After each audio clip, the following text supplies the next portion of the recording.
What's up, NFL fans, and welcome back to another episode of the NFL Whip Around. I'm Jeff Hartman, joined by Coach Kevin Smith, as we talk about a crazy Week 8 in the National Football League. Talk about some interesting things that have happened in Week 8, and this is prior to us recording this before Monday Night Football. But Coach, how's it going?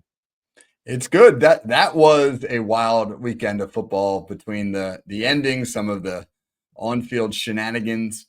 Scott Hansen Yeah. on the Red Zone Network losing his mind at the end of the 1 o'clock games. That was pretty entertaining to watch. It absolutely was. I'm not a big red zone guy, but I do like those little snippets, and you get to see it. But let's start off with the most talked about play from Week 8 by far, and that is the Hail Mary completion. Jaden Daniels beats the Bears. I mean, this was a buzzer beater that of all buzzer beaters, and the Bears, kudos to the offense for driving down the field and giving them a lead. You thought the game was over. But that's not what most people are talking about today. Yeah, people are talking about the completion. And I think it was Noah Brown that caught the pass. But they're talking about Tyreek Stevenson. He's a cornerback. And if you watch that game, he was jawing with the Commanders receivers the entire game.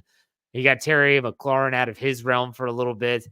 But he was the one that was taunting the Washington crowd when the play was going on, realized that the play would started, goes in. He's the one that tips the ball, and Noah Brown catches the pass, and it's drawn a lot of attention. But I'm curious, if you were Matt Eberflus, the head coach of the Chicago Bears, Coach, what would your reaction and how would your handling be of not just this aftermath? Let's start with Tyreek Stevenson first.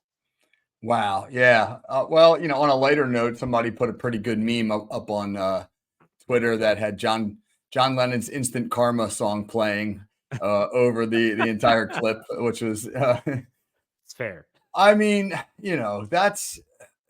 there's so much to unwrap here, and I don't even know where to start. I mean, for me, a lot of this comes back to culture. That while every player is an entity unto himself, they're all individuals. A coach can't control exactly what a player does in a given moment.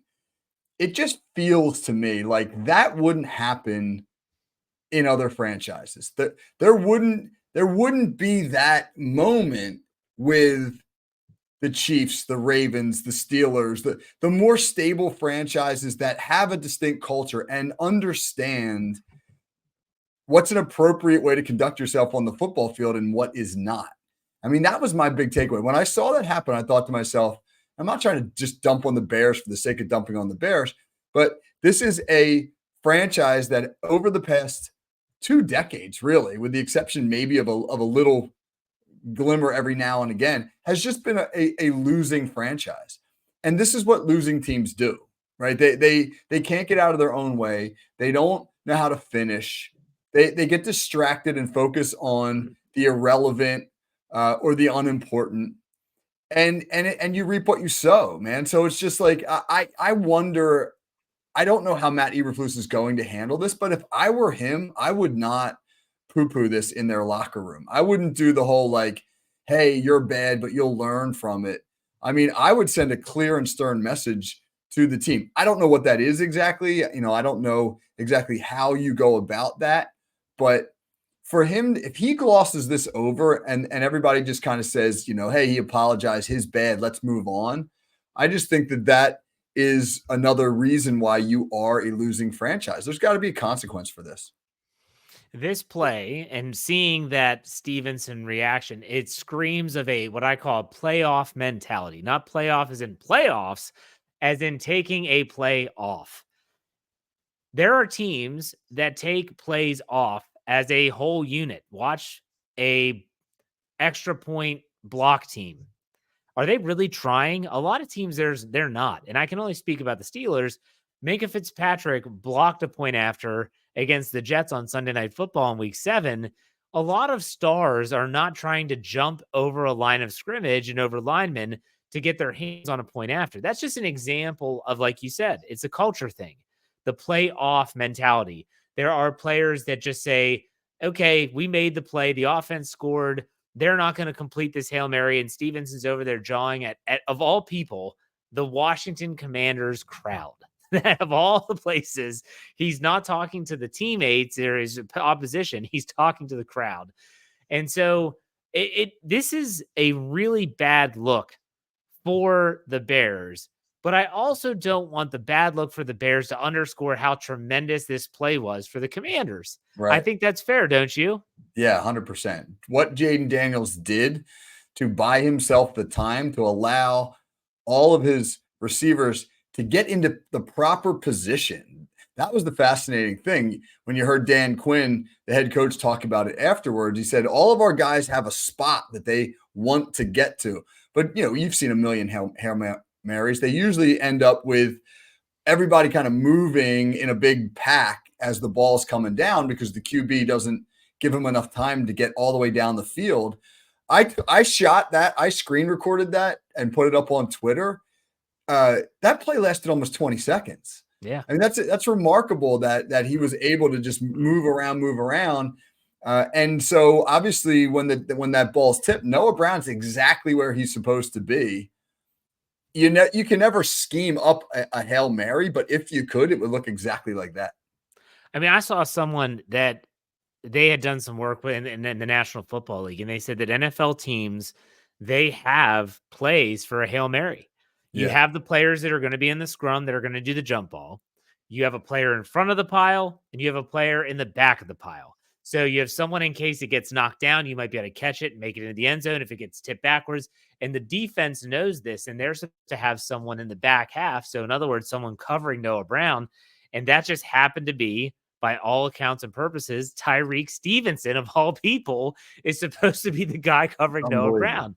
And so these excuse me, these plays are just so fluky.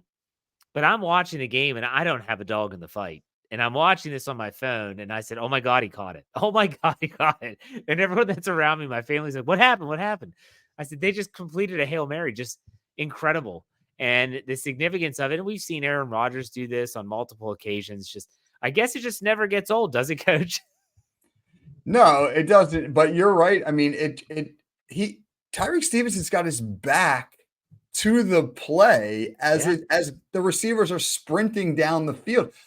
I've never seen anything like that. I don't ever recall an athlete engaged with the fans while a play is actually happening, and much less a play that's going to determine the outcome of the football game. Chicago's 4-3. They're in a very competitive division. If they wind up missing the playoffs because of this loss, whew, that's going to be a heavy burden on Yeah. that young man. I'm not trying to bury the kid too much. He's a second year pro. He's a young guy, but for me, this is an organizational issue and it's an organizational moment. I think how they handle this can signal a lot about what that franchise stands for. So before I go into implications, how would you handle it if you were Eberflus yourself, Matt Eberflus? I mean, that's tricky because I don't really know what the right sort of move is with a professional athlete. I mean, I deal with obviously, teenagers and I have all the power in that situation. I don't know what kind of power Matt Eberflus has. Tyreek Stevenson's a second round draft pick. He's a second year pro. Is there, how do you handle that as far as a consequence? I mean, can you fine him? Probably not because of the CBA. Can you dock him? Do you find somebody else to take some of his playing time? I mean, maybe they don't have a guy, but I just think that coaching staff needs to put their heads together and figure out a way for him to be held accountable for what was an unbelievably selfish act. I don't know. And like you mentioned, you talk about two teams that are probably going to be very parallel to one another entering the postseason fray. The Washington Commanders, who are probably not going to win the NFC East. They could, but you would expect that this influx of Jaden Daniels is going to simmer down a little bit. It naturally does for rookies. And the Bears in the NFC North, this head-to-head win is huge for Washington. That's the first tiebreaker in the NFL postseason. How they divvy up tiebreakers is a head-to-head win.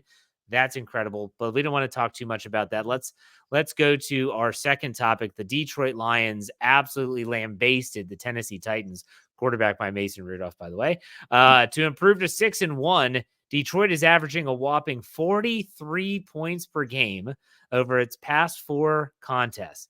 Is there a better team in the NFL right now than Dan Campbell's squad? I don't think so. I don't think I know Kansas City's undefeated, and you can never count out the Chiefs because they're just a find a way team. But Detroit's becoming that. They're becoming that find a way team. They had a last minute win over Minnesota. That was a huge victory to claim the lead in the division. And then when you look at, all right, that's a 52-14 game on Sunday. It's 52-14 at the end of the third quarter, by the way. I mean, they don't score any points in the fourth quarter. So they rack up 52 points in 3 quarters. But when you look inside the numbers, it is astounding how they did this. Jared Goff goes 12 for 15 for 85 yards.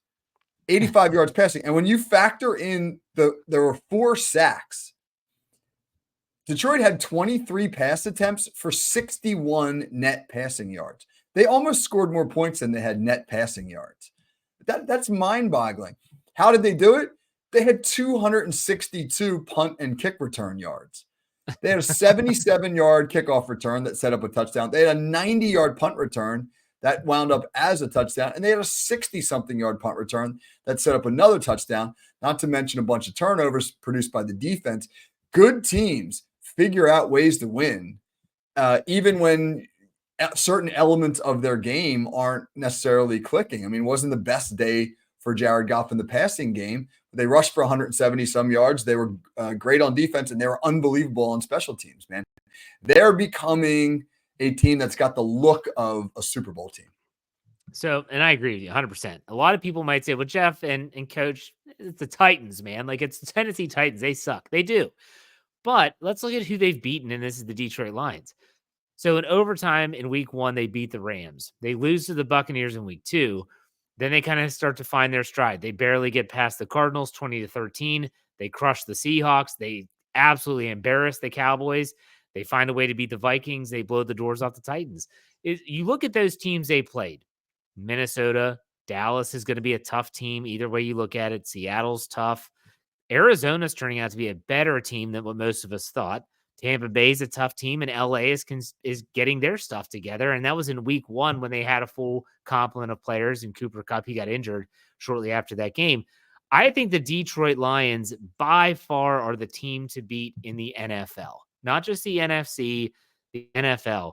And I think that if you ask anyone that watches the entire league, I can't even think of a team that is close. Some would say Kansas City, but I don't think it's close. I really don't. I watched a lot of the Kansas City Vegas game, and I know it's a divisional matchup and all that, but the Chiefs they didn't impress me enough to the level of the Detroit Lions. If there's a team out there, Coach, that you think could vie for the best team in the NFL debate right now, who would it be? For me, it's absolutely the Chiefs. I can't count them out. No. Undefeated. They constantly find ways to win. Like, take their game yesterday against the Raiders. Yeah. That's a close football game. Kansas City's winning 20-13. Patrick Mahomes throws a bad interception in the fourth quarter. And Vegas now gets the ball inside Kansas City's 20-yard line. And what does the Kansas City defense do? They stop them in a goal-to-go situation. Vegas drives the ball down inside the 5. They got first and goal from about the 3-yard line, and they can't get in. Kansas City is a defensive-oriented football team right now, more so than they are the Patrick Mahomes show. And I think that makes them dangerous because you know that Patrick Mahomes will always, in big games, find a way to give his team a chance. And with a defense now to lean on, I mean, that was really the strength of their Super Bowl run last year was the defense. So Kansas City against Detroit would be a fascinating Super Bowl. And I know the Lions beat them last year in week 1, but I have a hard time writing off the Chiefs until somebody shows that they can knock them off in a big game. I agree 100%, Coach. I agree 100%. But at the same time, like, the Chiefs haven't even put up 30 points yet this year. And you might say, well, they didn't have to. I get it. I totally get all that. But at the same time, I think when you're putting like a Lions team that can score the way that they can against some really good defenses, and the Chiefs in the NFL, like, defenses are going to get had at some point in time. I don't know if the Chiefs could keep up with the Detroit Lions, if I'm being honest. And so that's why I have them as the best team, even though the Chiefs are undefeated. Any I hope final thoughts on that? we get a chance to see that. That'd be a great matchup. Screw that. I don't want to see the Chiefs there. I'll see the Lions there, but they can play the Steelers. All right, here we Yeah, go. Let's go to our my wife hates the Chiefs now. She's like, "I'm so sick of the Chiefs." You I would know? get along great with your wife. I'm the same Yeah. way. All right. Third topic, Dallas. They lose to San Francisco on Sunday Night Football and they fall to 3-4. They're going to be without Micah Parsons, Brandon Cooks, DeMarcus Lawrence for at least another 2 weeks. Those are rumors and reports. And their upcoming slate of games is Atlanta, who's gotten hot, Philadelphia, they're figuring things out. Houston, they find ways to win every week. And those Washington Commanders that we talked about at the top of the show.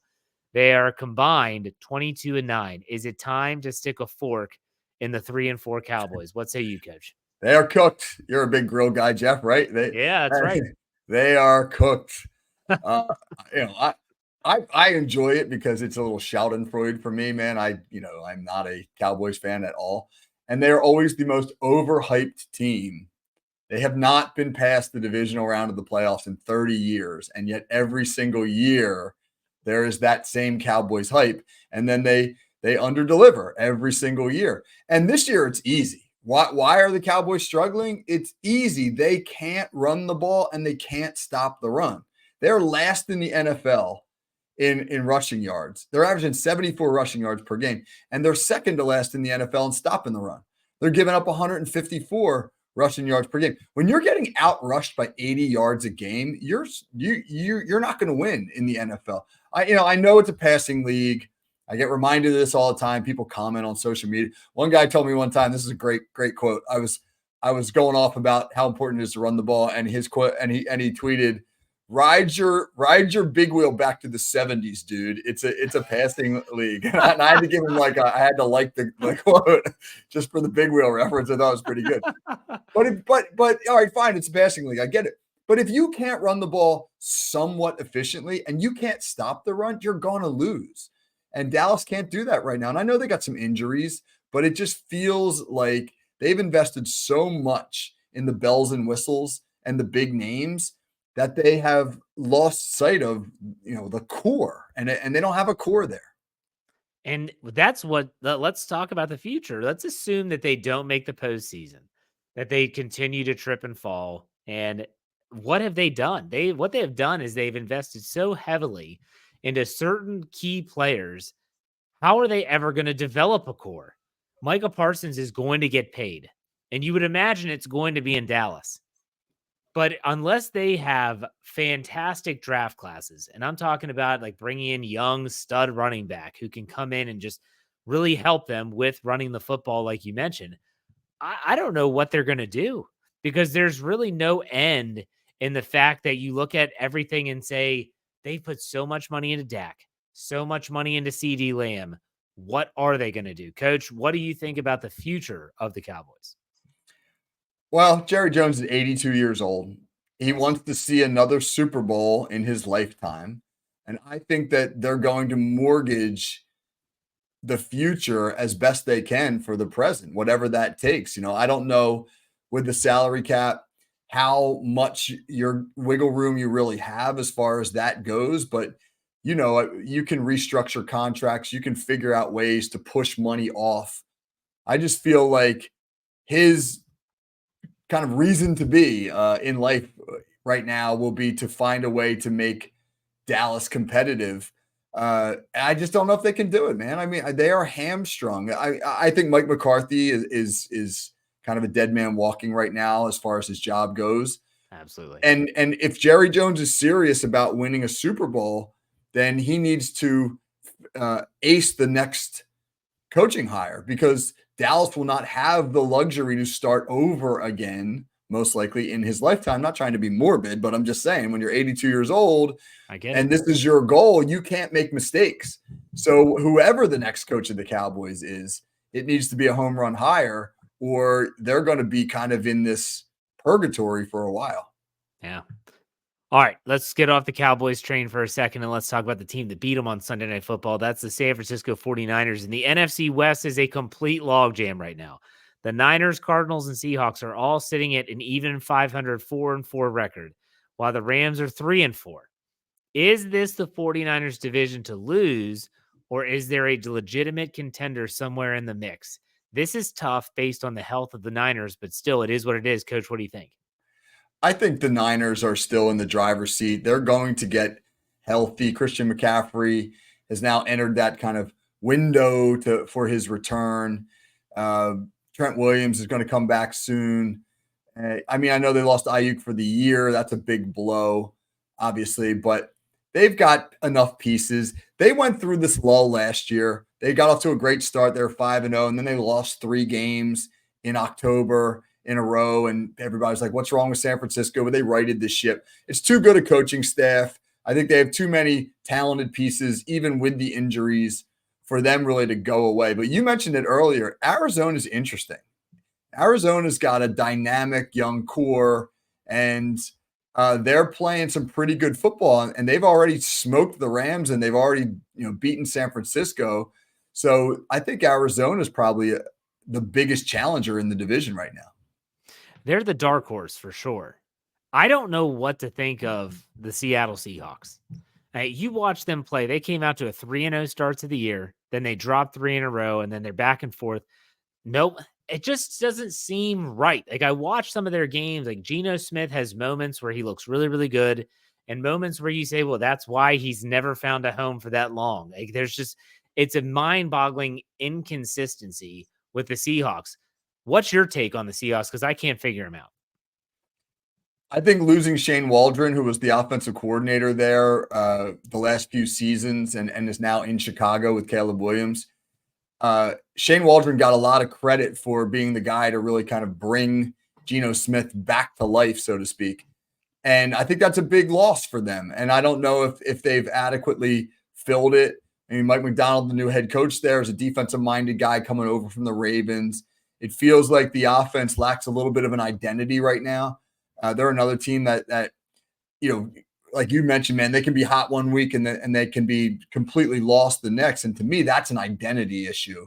You don't know what you want to lean into on a weekly basis. So I think of the 4 teams in the division, despite the good start that they got off to, I think Seattle might wind up in last place because the Rams, as they get healthier, will be competitive. I don't know if the Rams have enough on the defensive side of the ball to make a playoff run, but they're going to score some points now with Cooper Kupp if he can stay healthy back. So yeah, man, Seattle to me is probably the longest shot. Wow. I would still say Arizona is the longest shot just because they're young nucleus and Kyler Murray can implode at any second. So that's what I'll say, but I agree with you. We'll see how this plays out. I do think it's the 49ers division to lose. All right, we've talked way too much about the NFC. Can we talk about the AFC, please? Let's talk about the AFC, and let's talk about the AFC East. The Bills have a 3.5 game lead, excuse me, and as many wins, 6, as the rest of the division combined. So remember, we're talking about the Dolphins, we're talking about the Jets, and we're talking about the Patriots, who actually just won a game this past weekend. What's more surprising to you about the East? That Buffalo has been this good, or the rest of the division has been this bad? I'm a little surprised the Jets have been this bad, just because they assembled a lot of talent, and it felt like Aaron Rodgers didn't need to carry the team for them to be good. The defense would be good. The offense would be proficient. You kind of knew that New England would be bad. And it felt like, and you and I talked about this, that Buffalo might take a step back and hey, maybe this is the Jets' year. But they're 0-3 since they fired Robert Saleh. And I said this on the show a couple weeks ago. I thought it was a mistake to elevate Jeff Ulbrich, the defensive coordinator, because his defense was playing really good. And now you were taking the strength of the team and you were asking the DC to take on new responsibilities on the fly that would detract from his ability to focus on being the DC. And what's happened? The defense has had a couple of bad weeks in a row. They gave up 37 points to the Steelers. They just gave up more points than they should have to the New England Patriots. So the defense isn't playing as well as it was. And Rodgers is, his show is kind of tired. So I got to say, I'm surprised Buffalo's doing this well. I'm more surprised the Jets have been a mess, even though I shouldn't be because they are the Jets. I'll talk about the Jets in a second. But let's go to the Buffalo, what's coming up, because we could always look back, but that's pointless. They have the Dolphins next week. I'm sorry, I think they have a week off. No, they play on the 3rd. They have the Dolphins this week. Then they go to the Colts. Then they host the Chiefs. Then they host the 49ers. Then they go to the Rams. Then they go to the Lions. And that's before a Patriots finish to the season. That stretch of games between the Chiefs, Niners, Rams, and Lions is going to be extremely telling for this Buffalo Bills team, who at times has looked like world beaters, and at times, like against the Baltimore Ravens in Baltimore, they look like they didn't know what was going on, and they'll completely befuddled. I do think the addition of Amari Cooper has helped that offense. They needed that wide receiver. They got it. But to me, the biggest surprise, I knew once Tua was out that the Dolphins were essentially not going to be able to win without him. We've seen it too many times. The Jets, though, you let the inmate, singular, you let the inmate run the asylum, and this is what you have now. And you have a franchise and that fan base. Your buddy, I feel bad for your friend that you had on your Call Sheet podcast, who's a Jets fan. They had hope. They had hope. They had what they win 7 games last year with really crappy quarterback play. And here you are with Aaron Rodgers healthy. You bring in Devontae Adams, all these moves being made. You fire the defensive head coach, and you've only won 2 of 8. Man, that loss against New England on Sunday, that's tough. That is a tough pill to swallow. Any extra thoughts on the Jets? We've talked about them a lot. Well, we started the show by talking about culture. Yeah. And again, the Jets are just one of those franchises that never seems to get the culture right. I think the last time you really looked at the Jets and said, hey, they've got a culture and an identity and a standard was probably when Bill Parcells was there back in the late 1990s. It just feels like the Jets have been sort of casting about for a big name coach, a star quarterback, trying to kind of like hit the lottery rather than take a more disciplined approach to building a franchise. And, again, and now it's not working. They're going to have to start over post Aaron Rodgers. They're going to, they're back to the drawing board next year. Oh my gosh. It sucks to be a Jets fan. I'll tell you that right now. That's got to be tough. That's got to be really, really tough. But yeah, we didn't talk a lot about the AFC. I'm sure we will next week, but we do want to talk about a player profile from an AFC team, and that would be Jameis Winston, who comes off the scrap heap, starts for the Cleveland Browns, gets really lucky, by the way, and orchestrates a game-winning drive that equates in their upset win over the Baltimore Ravens on Sunday. Coach, you want to talk about Jameis? I'll let you go first. Well, I just think he's a great personality and he's good for the game of football. I mean, he's a human quote machine. Yesterday or Sunday after the game, he was quoting Eminem, talking about you only get one chance to blow. And he's got I think one of my favorite Jameis Winston's quotes is when he told a white reporter, he said, I'm so friendly, I can make you feel at home in a black church. I thought that was a great Jameis Winston quote. Like he just he's a great, gregarious and outgoing, and he seems to be like a live in the moment guy who's really appreciating the opportunity that he has to play in the National Football League. And while his career probably hasn't turned out the way maybe people thought it would, as a guy who went 1 overall, whatever year that was, I mean, he can still play some really good football, man. He was 27 for 41 for 334 yards and 3 touchdowns against the Ravens in his first start of the season. I mean, that's really good. And for Kevin Stefanski, man, that was a season-changing win. I don't know if Cleveland's going to go on and put anything together, but they're getting healthier.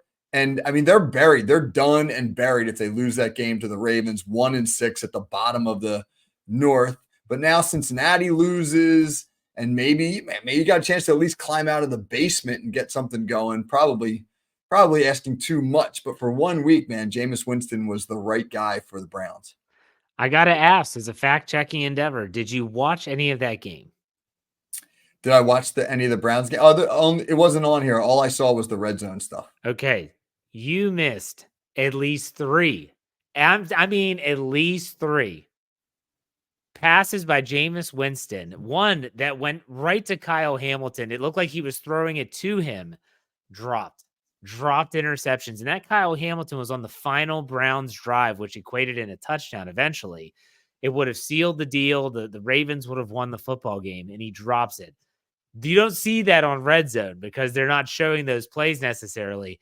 Jameis Winston, although he is a great story and he's extremely funny and he's eating dubs and all that funny stuff that associated with Jameis Winston, he got unbelievably lucky. I guarantee it. They're watching the film today saying, holy crap, how did we win that football game? How did we? And I've always said this because you and I are Steelers fans. You watched Ike Taylor. How many times did Ike Taylor have a give right in his hands? Ike Taylor interception. My brother would say the same thing as we watch games together. There's a reason why they play defense. If they could catch, they'd be on the offensive side of the ball. All Steelers fans say if Mike Taylor could catch, he'd be in the Hall of Fame. It probably is true. But I mean, it's crazy when I was watching this game. I was like, oh my gosh, another dropped interception. And this Ravens defense, I've been saying it, Coach, they are not your typical Ravens defense, one of the worst secondaries in the National Football League. So sometimes it's better to be lucky than good, Jeff. And for Jameis Winston, it is very absolutely. All right. So we'll be back next week to recap all of everything that happened in week 9. Coach, what's coming up on the call sheet? Yeah, I'm actually going to piggyback a little bit on the conversation we were having in the beginning of the show about Tyreek Stevenson and this notion of culture.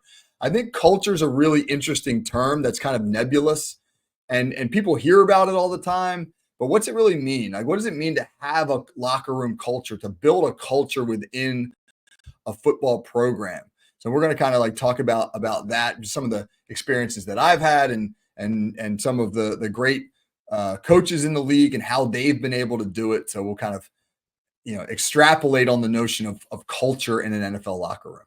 Love it. Absolutely love it. All right, Coach. That's it. That's a wrap for this week's NFL Whip Around. Make sure you check us out next week. Check out all of our podcasts on the FFSN NFL feed, like our Fans First Football show yesterday, the NFL Whip Around. We've got a lot of content coming your way. Check it all out. In the meantime, Coach, thanks for your time. We'll see you next week.